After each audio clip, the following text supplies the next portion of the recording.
لوگوں نے حضرت بایزید بسطامی رحمۃ اللہ علیہ سے پوچھا کہ آپ بھوک کی اس قدر تعریف کیوں فرماتے ہیں؟ فرمایا، اگر فرعون بھوکا ہوتا تو انا ربکم الاعلی نہ کہتا۔ متکبر کو معرفت الہی کبھی میسر نہیں ہوتی۔ سوال کیا گیا کہ متکبر کون ہوتے ہیں؟ فرمایا، جن کو تمام کائنات میں اپنا نفس زیادہ اچھا نظر آئے۔ پوچھا کہ آپ پانی پر چلتے ہیں؟ فرمایا کہ لکڑی کا ٹکڑا بھی پانی پر تیرتا ہے۔ پھر پوچھا کہ آپ ہوا میں اڑتے ہیں؟ فرمایا کہ پرندے بھی ہوا میں اڑتے ہیں۔ پھر پوچھا کہ آپ ایک رات میں کعبہ مکہ مکرمہ میں جا پہنچتے ہیں؟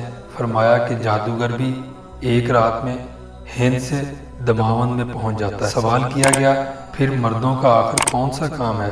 فرمایا کہ اللہ تعالیٰ کے سوا اور کسی سے دل نہ لگائیں۔